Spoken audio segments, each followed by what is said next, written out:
Good day, everyone. Thank you for joining us for session one of this webinar series, A Parent's Guide for Virtual Learning. This session is being presented by Dr. Tova Davis with North Star Educational Consulting Group in conjunction with your Clayton County School District leaders.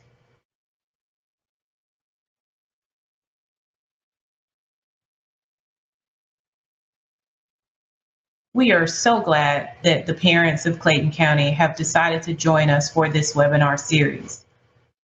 Please visit the parent portal in Infinite Campus for important updates. See the Phase 2 grading and digital learning expectations. We will continue to post updates in these locations for your convenience.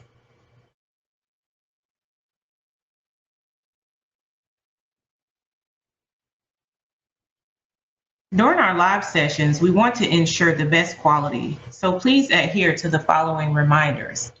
Please keep your mic and sound muted for optimal sound performance. Please disable your video to minimize distractions. Locate your chat feature in your options bar because we will be using the chat to get feedback from you throughout the sessions. Lastly, at the end of the session, we will send you a poll link to provide some feedback so that we can continue to improve these sessions. Now let's get started.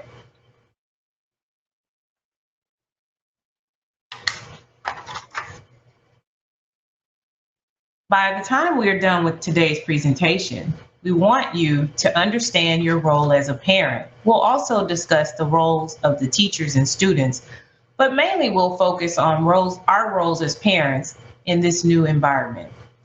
We will also discuss strategies to create a daily routine that works for your family. We also want you to be able to plan each week out for your family with the understanding that one size does not fit all.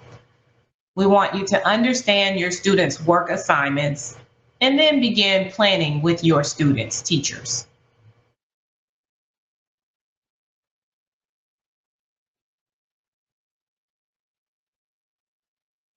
We understand that there are many challenges with this homeschool and new virtual learning experience, but there are also a lot of opportunities.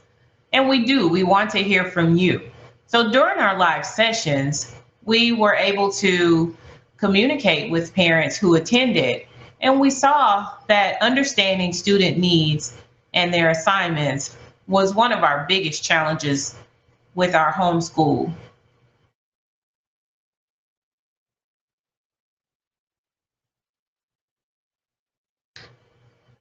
Consider these responses.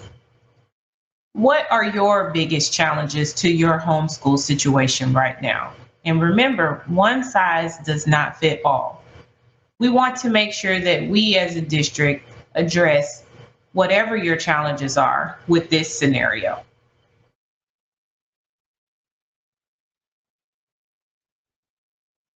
Virtual learning. What is my role as a parent now?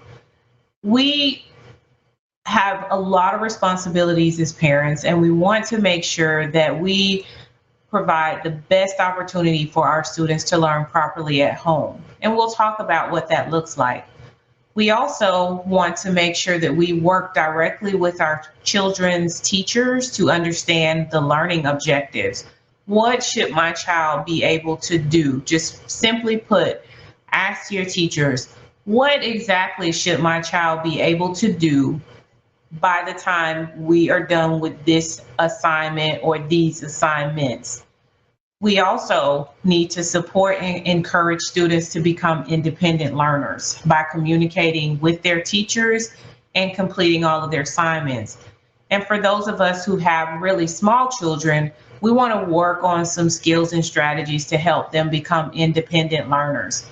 And keep in mind that even though we are in this environment where we're doing this virtually right now, that we definitely want to continue a lot of these habits that we will create when we get back to our normal setting, because this is our role as a parent in our students' education. We definitely get to create a new mindset when we talk about opportunities. this is an opportunity for us to really get involved, see what our students need, help meet their needs, help to work with the teachers, because ultimately it is our role as a parent to make sure that our children get what they need. And then lastly, we want to, as a role, we want to make sure we monitor what our students are doing and make sure that it's working for them, because one size does not fit all.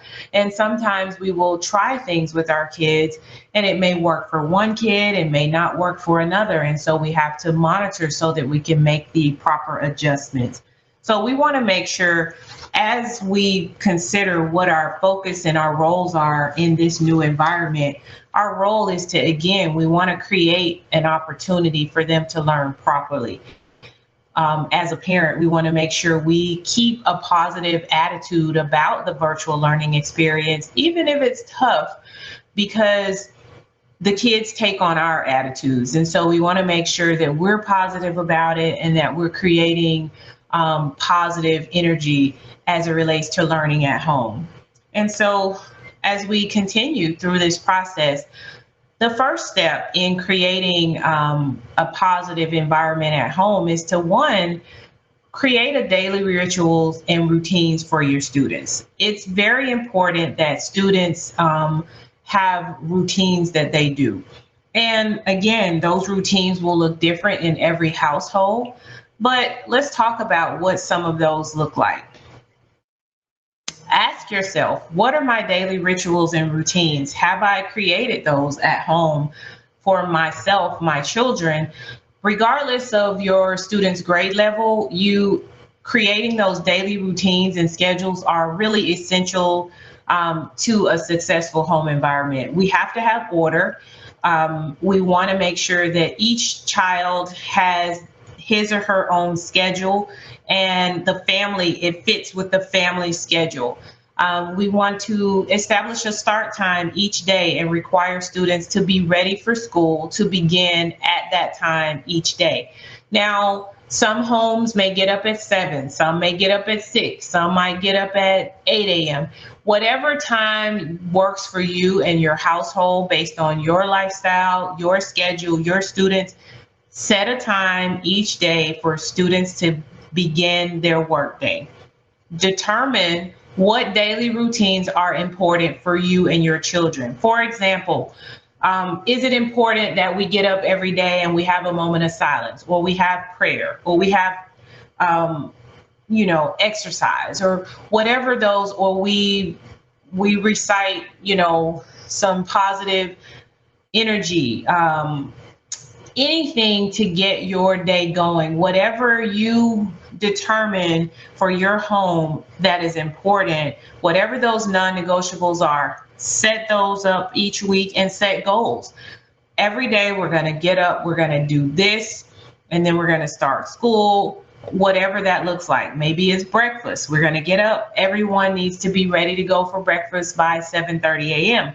Whatever those routines are that you have for your families that work for you, whatever you need as a parent, it's very important that we set our days and our schedules that so that they fit with what our needs are as a parent also. But we have to create order in our home by creating a daily schedule with our students and what these routines look like.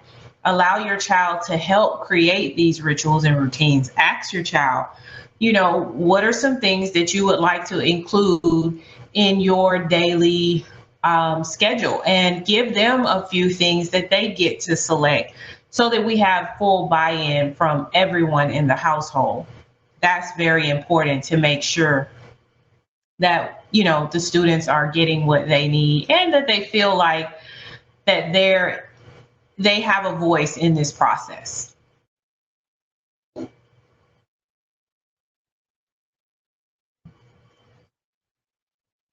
As Dr. Lee stated earlier in our meeting, notes that they placed information in your parent portals, and this notice went out to all parents as a guide for how long you can expect to work instructionally with your students. This information, again, it's a guide. Some students can do more, some students can do less. Teachers will provide assignments that your students can complete within the time frames allowed.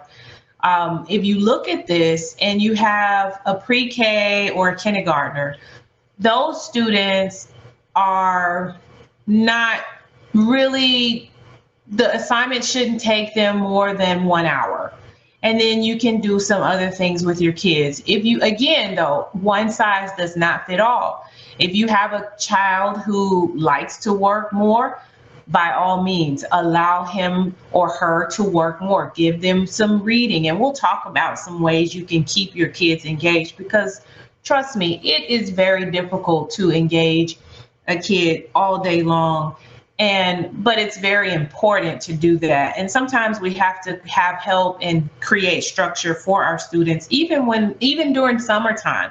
So like a lot of these scheduling strategies that we're talking about right now, it would be very effective if we even, allow the students to keep these schedules with their during the summer months. If they still continue to work through the summer months, it would really help them when school starts back in the fall. I know for our kids here personally, our kids at home, we don't take summer off. We lighten the load for summer, but there's still a schedule, there's still a routine, because it's important as children that we teach kids how to remain on task, how to stay on a schedule, and those routines help to create learning in their development. So back to this, if you have a kindergartner through second grader, the instructional time might not exceed 2 hours of work time. If you have a third through a fifth grader or a sixth through an eighth grader, basically 2.5 to 3 hours. Most kids that age can focus for about 2.5 hours, and then they kind of zone out. It's important to know when your child has zoned out, and so that you can take a break, because you want the learning time to be meaningful. If they're just sitting there doing work, it's not going to be as meaningful. When I was a classroom teacher, I taught high school English, and I used to really pay attention to when I was teaching or we were reading a story in class or a piece of literature. It was very important that I watched the body language of my students. If I'm talking too much, or even in a training session now, if I'm talking and I see the eyes gazing, or I see people on their phones, or if I see just the attention is going elsewhere, then it may be time to take a break. Same with the students. If you notice that your students are kind of zoning out of the work time, then take a break and then get back to it. And you can also chop that time up throughout the day. It doesn't have to be 3 straight hours. Maybe it could be an hour and a half, take a break, then another hour and a half, take a break. But 9th through 12th graders, daily assignments, should not exceed 4 hours of work time. Again, 2 hours in the morning, 2 hours after lunch. However you want to break that time up based on the schedule that you create, that would be very effective. But we want to make sure that students are receiving 1 grade per week per subject from their teachers. And your teacher should be focusing on providing timely feedback. Your teacher should make sure they advertise their daily office hours. You should know what time to connect with your teachers, and your students should know if they have a question. Again, for those students who are old enough and responsible enough, give them the responsibility of emailing their teachers. You can use your cell phone to email them. You can go on your computer if you have one to email them. Or if you need another way to contact your teacher, contact your district office and let them know, so that we can make sure that those students are getting in contact with those teachers. Your teachers will communicate the week's assignments and the due dates at the beginning of the week. So be sure to check your parent portals and make sure that you are getting in contact with those teachers. And it's really good to do this at the beginning of the week so that you can plan. Remember when we talked in our previous slide, we talked about creating a plan, and we're going to get to that more in a moment. But again, your teachers will provide live instruction at least one day per week. And it should be a recorded session so that your students can go back to review it when they need to.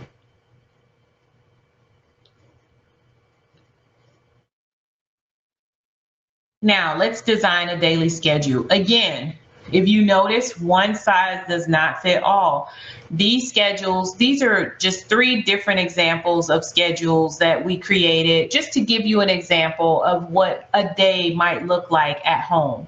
So for the yellow box, that wake time is a 7 a.m. wake time. And let's say in that household, that family decides we're going to have breakfast by 7:45 and everybody should be ready to start school at 8:30. Because if you have more than one kid at home in different grade levels, this could get really challenging, really tricky. So we want to make sure that we're getting everybody up, getting everybody started, because mom and dad or aunt and uncle, we may have to get to work. So we want to make sure that everything is starting the day properly. Then if you notice in the yellow home or the yellow box, we take a stretch break at 10 a.m. So the kids work for an hour and a half and then they take a break. What does that stretch break look like? Maybe they can get some fresh air, walk outside. Maybe they can go, take care of any personal things. And then by 10:30, they're back at school, back to their lesson. And they're resuming school for another hour and a half. And then by 12:15, they're taking a lunch break. And after they eat their lunch or their snack, they close out the school day by making sure everything is done, reviewing anything that needs to get done, and then they get ready for exercise at 2:30. So that's a very structured day, and the kid is getting their instruction, they're getting their meals, and they're preparing for exercise. It is very important that we keep our kids actively healthy. We want everybody, parents and students, to remain healthy, especially during this very uncertain time in our lives. Let's look at the green box. The green box shows a similar schedule, but guess what? This family starts exercise at 8 o'clock in the morning. They don't start school just yet. They do breakfast and then they go in and start their exercise. Well, what does exercise look like? It could be indoors, it can be outside in your driveway or outside in your parking lot. It could be anything you want it to be where you're actively taking care of yourself. You can do laps, you can do squats, jumping jacks, all kind of things that you can do inside and outside. So daily exercise, that family starts at 8 o'clock. They finish up, get ready, school starts at 9. By 12 o'clock, they're done with school. So they go in and for 3 hours, they're taking care of their school day. And then by 12:15, they have lunch. And then they go into maybe an enrichment period at 1:15. Maybe they go into a movie. Maybe you can watch a movie about something educational, or here are some other ideas. Maybe a reading game, or chess, puzzles, games, art. Art is always super fun. My kids love to do art. Listening to music, or either creating. You can create writing with music, or have them to write out the lyrics so they can practice their writing and work on things. Or if you really want to have some fun, the kids love the new app TikTok, and they can show us how to do that, because a lot of them have to show us how to do things these days with the technology because they're so smart. Then let's look at the purple box. This family wakes up at 8 o'clock. They do breakfast. They wake up a little later. breakfast by 8:45, daily exercise by 9 a.m., and then they're starting school at 10. And they work from 10 to 12:30, and then they take a break, and then from 1:30 to 3:30 they finish out, and then after 3:30 they're doing fun time, or maybe that's work time, for the parents. Or you can arrange your daily schedule the way it works for your family. The the biggest point here is that you have to create a daily schedule, and everyone has to stick to the schedule. That's how school days work. That's why school days are successful in the sense of being organized around the world. Everybody has a schedule. So it's important that we create that in our household. Again, the goal of designing a daily schedule is to create consistency, discipline, and independence. We want to create that independent learner, but kids don't learn this on their own. We do have to teach it to them. And again, each student's day may require different intervals of time and activities based on their levels, their interests, but they all need a schedule. So don't forget, create a schedule for your family. The next thing we want to do is, which is super important, is to create a workspace. So you may say, well, Dr. Davis, what does a workspace look like? I don't have a lot of space, or, I need this space for something else. We want to make sure that we create a workspace for our kids to work. Now, a question for you. Right now, what does your student's workspace currently look like? Is it more like number 1, number 2, number 3, number 4, number 5, or number 6? We don't even have a workspace. We just kind of work whenever, wherever. Okay, so it's super important. Let's talk about these pictures. In number 1, which is I know we grew up, that was my workspace. Number 1 was more like that. We would go sit at the kitchen table and do our homework. Number 2, and there's nothing wrong with that. Number 1 is, if that's your designated workspace, make sure your student knows when it's time to do work every day, go to your workspace. When it's time to get organized, go to your workspace. Make sure that you have your workspace.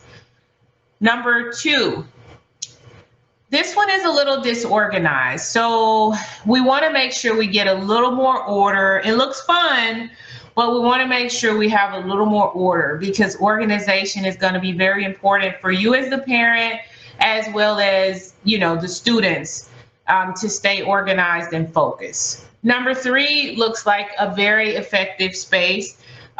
Somebody's ready to go there, waiting for a good work period. Let's talk about picture number 4. It is not a best practice for students to work in their beds, maybe in their bedroom if they have a desk, like in the picture. If the student would get up and organize the room and get the desk organized, that would be a very nice workspace. But it is not a best practice for students to lie in their beds and conduct schoolwork. We want to get them up, get them on that daily schedule, ready and prepared for learning. Picture 5 looks like a good workspace.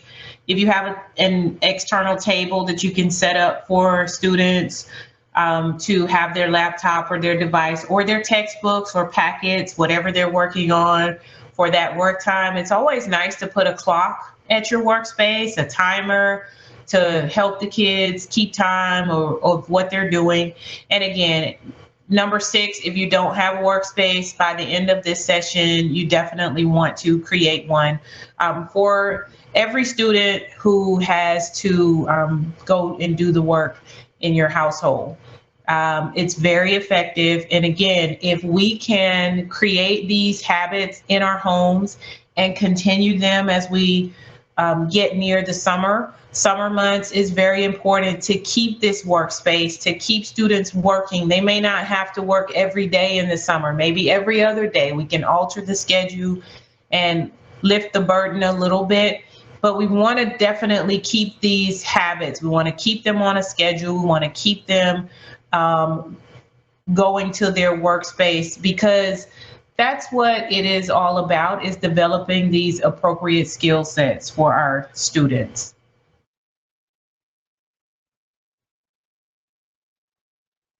So let's talk about creating an effective workspace. It can be a lot of fun, especially with the students getting involved. They like to decorate their workspaces, and all of that's fine. They like to put special things in their workspace, and their workspace might be a nice corner, a corner space near the window where they get a pillow and they get a small table or desk, or whatever that space looks like. Again, it's not one size does not fit all. But here are some best practices for creating effective workspaces. Find a bright place with good lighting, natural light if possible. Again, if you don't have space near a window, that's perfectly okay. My office does not have a window, and we get a lot of work done, so that's not a problem. But you can find a desk or a table that the student can use. Definitely don't lay around in the bed. You want them to be as focused as possible. Organize that space. You can use different household items such as shoe boxes, mugs, or glasses to help create systems within your workspace. You want to create systems of organization. For example, if you have an old glass or an old mug, you can put their pencils and pens, or the students can put their markers or crayons or whatever they're going to need for their work. Create that and organize it neatly in the workspace. Shoe boxes to put their either their textbooks or their workbooks or their packets or whatever paperwork. Use that to create the space and organize the space. Have your students to lay out materials for each class or subject each day for class. You want to make sure that they have a designated space. Here's my math stack. Here's my English stack. Here's my social studies. Here's my history. Whatever subject the students are working on, they need to have, you should be able to see a neat, organized system that the students are using. If you have younger kids, pre-K, kindergarten, show them how to begin to organize their materials. If you have older students, you should set the example. You all may want to set the area up together, and then each day work to keep the area organized. This one's a big one. You want to try to create your space where you can remove all distractions during work time. Definitely when it's time for work, according to your schedule that you've built, you want to make sure that there are no cell phones, TV, video games going, things like that. Want to turn off all of the electronics except for what you need to do your work. Of course, if the student is using the laptop or the computer to interact with the teacher, that's definitely appropriate. You want to place a notepad or a journal on the desk so that or the table, wherever the student is sitting, so that they can make notes every day. Keep a journal, make a to-do list. These are things that to have in an effective workspace. Even if you use notebook paper or one of your composition notebooks, keep a journal or a notepad so that the student can see, write down every day what the schedule might look like and what tasks need to get done. Kind of similar to on the picture to your right here. That to-do list and a calendar, those are very, very effective tools to managing your workspace. And even if I like to write mine out, even though I put them in my phone and I put them on my calendar on my computer, I still like to write my notes out. So again, one size does not fit all. Some kids are really good about putting them on. There are a lot of good apps that have good checklists. One good app that we use, it's called Sticky Note. It's called Sticky Note. If students like to keep their notes on their devices, Sticky Note or Color Note is a good one. Those are just some apps that you can incorporate to help them begin to have some effective strategies. And lastly, you want to definitely keep your area organized. It's very important to make sure that the area stays organized. Um, by all means, you want to keep everything intact. You want to make sure, and again, like the note says at the bottom of the screen, mess equals stress. So you want to continue to provide a stress-free environment with this new normal that we're going to have. And I would encourage you to continue these strategies that you started. You're doing such a good job to work with your students at home. And this is what any good parent does as it relates to their child's education. Number three, and we're going to give you just a little bit about how to develop a plan. Just know that you are not alone. Your teacher should be communicating with you each week.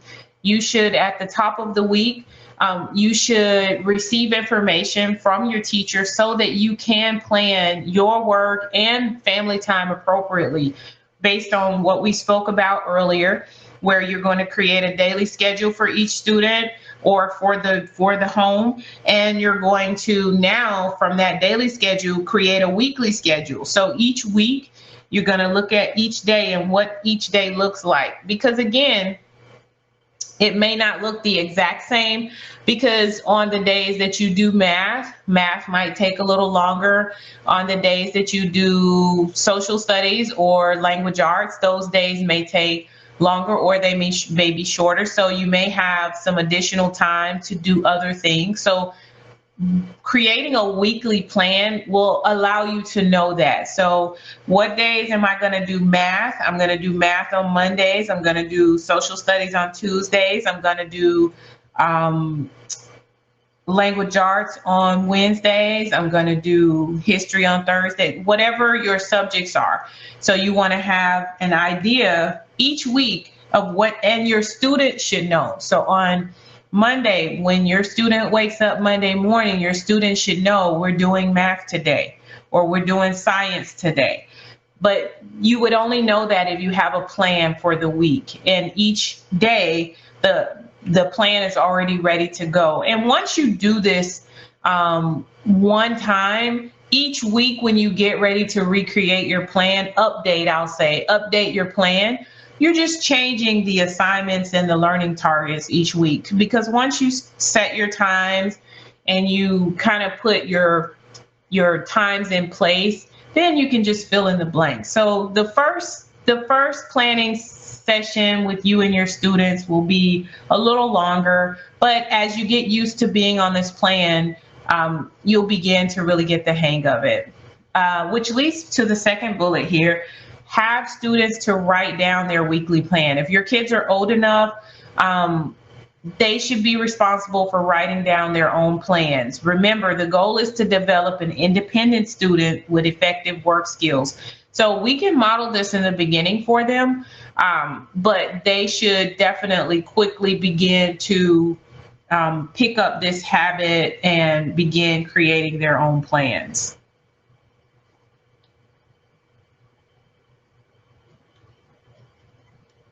As you develop, implement, and monitor your weekly plan, it's very important. So we've talked about developing, now we're kind of implementing, and we're going to kind of close out here with monitoring that plan.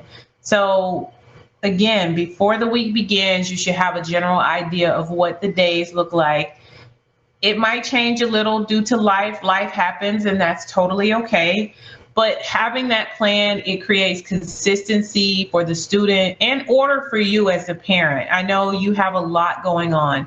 We know parents are still trying to work. Parents are still trying to figure out life in this new world. And so it should not be overwhelming, but we do have to take time to create order. It is a new normal. It's a different plan, and we have to work around what we once knew. And so at the end of each day, now we're talking about monitoring. At the end of each day or work period, monitor your child's progress by asking these specific questions. Do you have any questions about your assignment today? If they say yes, sit down and email the teacher together. Let the student email the teacher. If they're old enough, you watch them and you all email the teacher.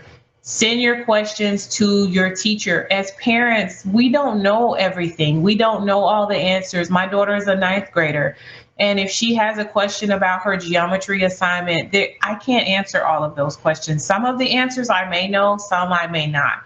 But I encourage her and I watch her and make sure she emails those questions to her teacher. And so when we talk about our role as a parent, again, our role is to monitor and make sure that the students are doing what they're supposed to do.